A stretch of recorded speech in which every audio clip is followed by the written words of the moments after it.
Saya ambil kesempatan ini, saya minta sangat-sangat supaya pulangkan balik pasport saya yang dicuri oleh isteri saya.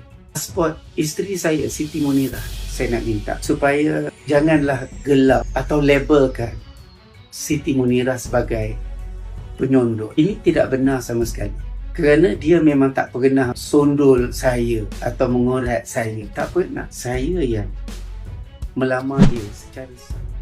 Selepas sekian lama membisu, penyanyi Dato' Andy Lalar akhirnya bersuara apabila mengaku telah menceraikan bekas isterinya Fauziah Sarman selepas berkahwin dengan seorang wanita bernama Siti Munirah Abdul Ghani.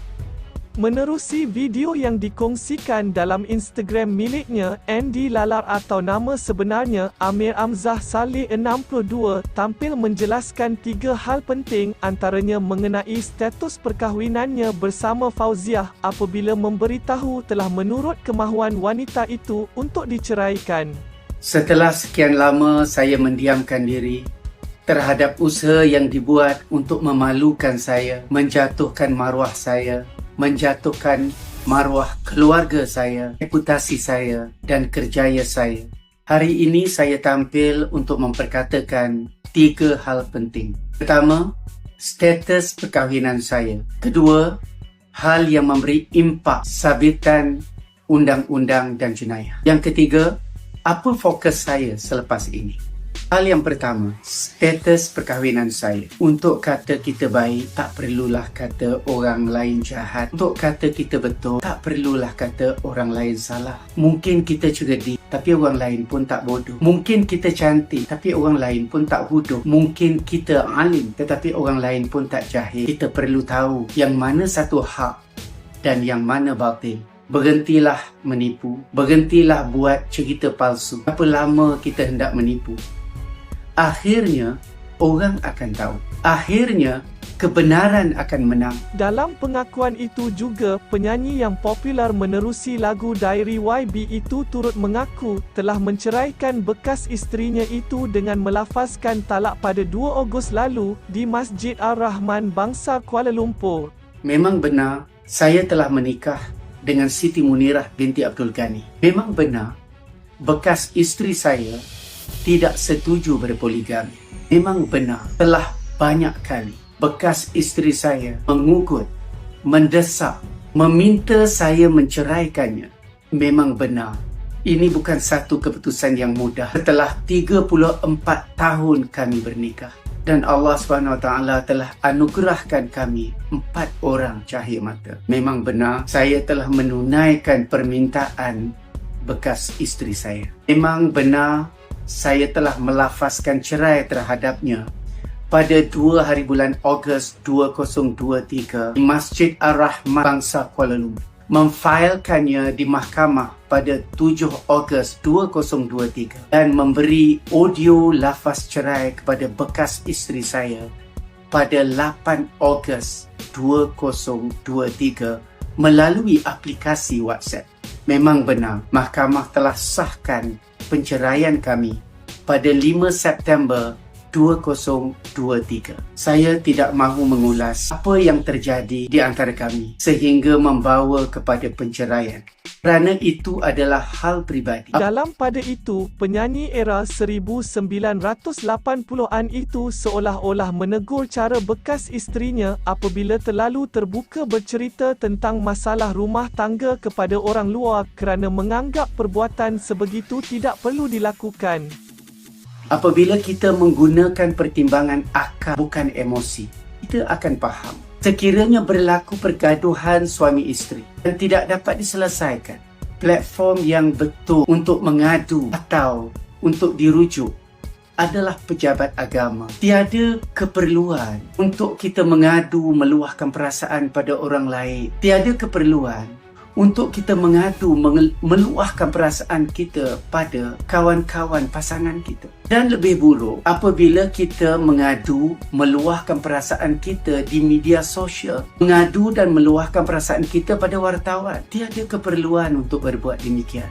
Netizen di media sosial dan wartawan tidak boleh berikan solusi. Orang tak dapat selesaikan masalah rumah tangga. Yang kita cari adalah solusi, bukan sensasi. Kecuali kita nakkan publicity untuk meraih simpati.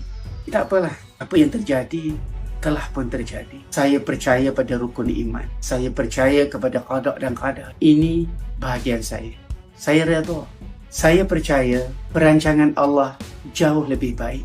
Pasti ada kebaikannya untuk kami berdua di masa akan datang. Jadi untuk itu, tiada keperluan lagi untuk membicarakan tentang perkahwinan kami. Kerana kami bukan lagi suami isteri. Hal yang kedua yang mempunyai sabitan jenayah, ghibah dan juga fitnah. Satu video telah ditularkan oleh bekas isteri saya melalui TikTok, Instagram, IG Story, Facebook dan diupload pula oleh ramai pihak di YouTube yang menyentuh tentang saya, tentang isteri saya Siti Munirah, tentang keretanya, anak lelaki saya Amir Syafiq dan juga teman wanitanya Iza Idani. Akibat daripada perbuatan ini, perbuatan yang jahat ini, saya telah dihina, dicemuh, dicaci, dibenci oleh masyarakat melalui pelbagai media sosial dan juga aplikasi. Ini telah benar-benar menjatuhkan maruah saya, menjatuhkan reputasi saya yang telah saya bina sejak tahun 1982. Saya telah berjuang dan berbakti dalam bidang seni ini sejak 41 tahun yang lalu. Saya tidak pernah dihina sebegini rupa oleh masyarakat. Hanya kerana isu ini, semua rekod kejayaan itu terpadam. Sukar saya nak gambarkan apa perasaan saya saat ini apabila saya dikecam satu negara, mana pun saya pergi. Saya boleh lihat respon publik, respon orang ramai pada saya. Yang sebelum ini kalau jumpa saya, mereka akan menyapa saya, senyum dan bertegur sapa dengan saya. Tapi kali ini saya boleh nampak perubahan. Dia orang tarik muka, nampak wajah benci, padahal mungkin tak pernah jumpa saya pun, tak pernah kenal saya pun. Tapi kebencian itu sangat ketara. Sebab itu dalam tempoh saya diserang oleh bekas isteri saya ini, saya tak jawab. Saya juga pesan kepada isteri saya Siti Munirah, jangan jawab apa-apa. Percayalah, akhirnya kebenaran akan menang. Baik, dekat sini saya nak memberi penjelasan tentang isu kereta ni. Apa sebenarnya yang berlaku tentang penyerahan kereta oleh anak lelaki saya dan teman wanitanya Iza Idani kepada Siti Munirah Abdul Ghani. Pertama, kereta itu memang kepunyaan Siti Munirah binti Abdul Ghani. Bekas isteri saya kata, orang Kedah telefon suruh ambil kereta bawa balik kerana pada waktu itu saya sakit. Persoalannya, kalau saya yang sakit, pergilah ambil saya bawa balik. Guna kereta dia, ambil saya bawa balik. Kenapa pergi ambil kereta orang? Itu persoalannya. Bekas isteri saya telah berbohong apabila mengatakan orang Kedah terpaksa cari anak saya untuk ambil kereta sebab abah anak-anak saya tak dapat dihubungi. Faktanya, anak saya dengan teman wanitanya Iza Idani telah pergi ke Kedah untuk mengambil kereta tersebut pada 20 Disember 2022. Pada 19 Disember 2022, iaitu sehari sebelumnya saya berada di IPD Kuala Kangsar, saya telah bercakap melalui telefon dengan bekas isteri saya. Saya bercakap melalui telefon dengan anak saya Amir Syafiq. Saya telah bercakap dengan anak saya Amir Syahid melalui telefon. Artinya, sehari sebelum saya menghubungi keluarga saya dan beritahu, jangan risau, saya sihat, jangan risau, tunggu saya balik. Statement yang mengatakan bahawa saya tak dapat dihubungi adalah suatu pembohongan. Pada 22 Disember 2022, iaitu 2 hari selepas anak saya ambil kereta, saya balik ke rumah saya di Hulu Langat, Ceras. Saya dapati kereta itu ada kat rumah saya. Saya nak ambilkan kereta itu untuk serahkan balik kepada Siti Munirah. Tetapi saya telah dihalang oleh bekas isteri saya, anak saya dan teman wanita. Dia orang blok kereta itu, tak bagi saya bawa. Dan kami bergaduh, kami bertengkar. Anak saya, bekas isteri saya dan Iza Idani, dia orang tahu kereta tu Siti Munirah yang punya. Sebab dia orang geledah kereta tu. Dalam kereta tu ada geran kereta dan cover note atas nama Siti Munirah. Namun Mereka masih berkeras tak nak serahkan kereta tu. Jadi apabila mereka bertegas, mereka menentang keras untuk saya mengambil kereta, saya melihat saya telah beri penjelasan details tentang apa yang berlaku. Nampaknya family saya tidak percaya pada penjelasan saya. Apabila family sendiri tak percaya pada saya, dia lebih percaya apa input yang diberi oleh orang lain kepada dia orang. Apa perlunya saya duduk kat rumah? Saya tidak lagi dipercayai oleh keluarga saya. Saya buat keputusan pada hari berkenaan, malam tu juga saya keluar daripada rumah. Walaupun saya keluar daripada rumah, saya masih terus berusaha memujuk anak saya supaya pulangkan kereta itu melalui call dan WhatsApp. Dalam tempoh tu, saya risik, saya lihat, saya tengok kereta tu tak ada kat rumah. Kereta tu dipakai, digunakan, dibawa ke mana-mana. Ni kereta orang.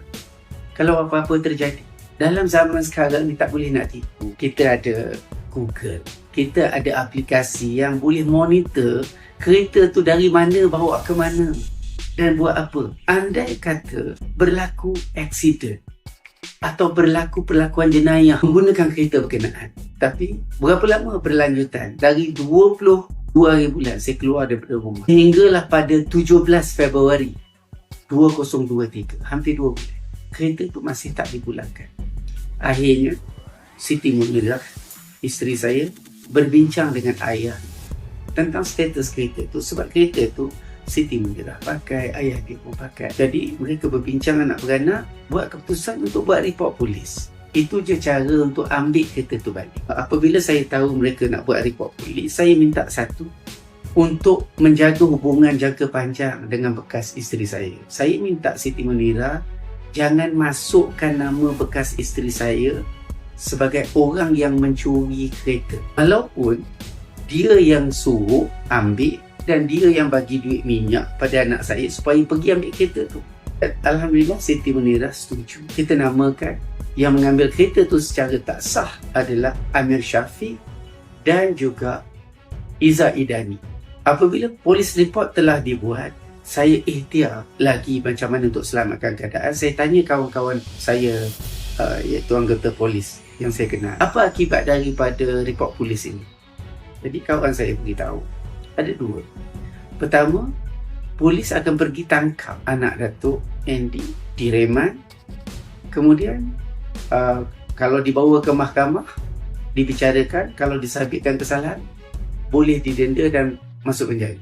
Itu akibat daripada. Saya tanya kawan saya, ada tak cara untuk menyelamatkan keadaan ini? Dia bagi beberapa pandangan. Di antaranya, serahkan balik secara baik, secara elok. Jadi saya pun hubungi anak saya nasihatkan anak saya kata, macam ni, masalah mak dengan abah, dia abah selesaikan. Kereta orang ni pulangkan balik, Syafiq. Okay? Sebab mak dengan abah itu soal peribadi. Kereta orang kena pulangkan sebab boleh dicas sebagai curi kereta. Sehingga polis tangkap akan mencemar nama baik keluarga. Keluarga kita akan malu. Dan berita akan keluar, anak Andy Lala ditangkap kerana curi kereta. Nama kakak pun akan terpalit. Adik Sheila Hamzah ditangkap kerana curi kereta. Tolonglah Syafiq, bagi kerjasama. Saya pujuk dia. Akhirnya dia bersetuju. Saya minta nasihat daripada kawan-kawan saya yang mahir tentang undang-undang, bagaimana untuk buat serahan itu. Jadi atas nasihat dia orang tu, saya draftkan maklumat yang perlu diisi, yang perlu disebut ketika penyerahan supaya melindungi kedua-dua belah pihak. Saya tak naklah anak saya direman, ditangkap dan dimalukan. Saya tak nak. Untuk mengelak itulah saya usahakan. Jadi senarai barang-barang berharga, dokumen penting seperti pasport dan lain-lain turut direkodkan dalam penyerahan semula itu. Jadi kita ceklah sebab dalam kereta tu ada duit, ada barang-barang berharga, ada dokumen penting termasuk pasport kami berdua. Jadi ketika serahan itu, kenapa saya nampak sugul dan tak terurus pada masa itu? Kerana saya memang betul-betul tertekan. Isu ini berjalan selama hampir 2 bulan. Bukan kerana saya disihir oleh isteri saya, Siti Munirah. Itu fitnah. Saya sendiri merakam video penuh. Daripada mula sampai akhir, saya rakam video penuh. Okey? Di hujung sesi penyerahan itu, saya menyedari teman wanita anak saya iaitu Iza Idani ada merakamkan video. Saya pelik juga kenapa dia rakam video. Tapi saya biarkanlah. Mungkin untuk simpanan peribadi dia, sebab dia juga dituduh sebagai pencuri, sebab dia pergi ambil kereta tu dengan anak saya secara tidak sah. Jadi saya tak sangka pula Iza Idani ni, dia berikan video ni pada isteri saya, dan tak tahulah macam mana dia orang berbakat untuk menjatuhkan reputasi saya. Video itu telah diedit oleh bekas isteri saya dengan menukar cerita sebenar kepada cerita yang menggambarkan betapa jahat dan kejamnya Andy Lala dan Siti Munirah. Andy Lala tergamak memaksa anak sendiri mengaku curi kereta. Andy Lala seperti telah disihir oleh Siti Munirah. Andy Lala jadi pak turut je. Kena berubat tu. Macam-macam. Kalau kita dengarlah kecaman dekat media, tak tergamak saya nak sebut semula. Baik, saya ingin bacakan apa yang anak saya sebut dalam penyerahan itu. Dalam itu dia letakkan sebahagian. Kalau kita nak buat keputusan, kita tak bolehlah dengar sebelah pihak. Saya ada banyak lagi maklumat, cuma yang ini saya nak bacakan. Okey, tajuk atas dia adalah penyerahan kereta Peugeot 207. Okey, nombor pendaftaran bla bla bla dan barang-barang serta dokumen di dalamnya. Okay. Saya Amir Syafiq bin Amir Amzah, nombor kad pengenalan bla bla bla, telah pergi ke Kedah untuk mengambil kereta di atas untuk dibawa balik ke KL setelah diberitahu oleh rakan ayah saya bahawa ayah saya kurang sihat. Saya menyangka kereta itu adalah kepunyaan ayah saya. Apabila saya mengetahui bahawa kereta tersebut adalah milik Siti Munirah binti Abdul Ghani, saya menyedari bahawa tindakan saya itu adalah satu kesalahan yang boleh membawa tafsiran saya mencuri kereta orang. Oleh itu, saya dengan rasa kesal menyatakan permohonan maaf dan ingin memulangkan semula kenderaan dan barang-barang yang ada di dalam kereta tersebut kepada pemiliknya. Jadi, saya mengambil kesempatan ini untuk meminta kepada bekas isteri saya, kita pun dah bercerai cara baik, tak perlulah kita berbalah atau bergaduh. Tak boleh, kita dah tua dah. Saya ambil kesempatan ini, saya minta sangat-sangat supaya pulangkan balik pasport saya yang dicuri oleh isteri saya. Pasport isteri saya, Siti Munirah. Masa mula-mula saya balik, saya kata, mana pasport? Dia kata tak tahu, memang tak ada. Dia tak mengaku dia curi. Tapi akhir saya tahu pasport tu ada pada dia. Ada beberapa bukti menunjukkan memang pasport tu di tangan dia. Dan saya juga nak mengambil kesempatan ini untuk minta sangat-sangat supaya dapat kita selesaikan ini dengan cara yang baik. Pertama, saya nak minta supaya janganlah gelap atau labelkan Siti Munirah sebagai penyondol. Ini tidak benar sama sekali. Kerana dia memang tak pernah sondol saya atau mengorat saya. Tak pernah. Saya yang approach. Memang pada awalnya dia pun tak nak saya. Akhirnya, saya pergi minta restu daripada ayah Siti Munirah. Apabila ayah Siti Munirah setuju, maka kami pun bernikah. Jadi adalah tidak benar Siti Munirah sondol saya. Jika benar dia sondol, sekarang ni ada akta yang boleh dibawa ke tengah. Boleh dibawa ke mahkamah. Sabit kesalahan, ada denda yang dikenakan. Tindakan tu boleh diambil. Saya yang melamar dia secara sah. Baru di channel ini, jangan lupa tekan butang subscribe untuk dapatkan banyak lagi video terbaru selepas ini.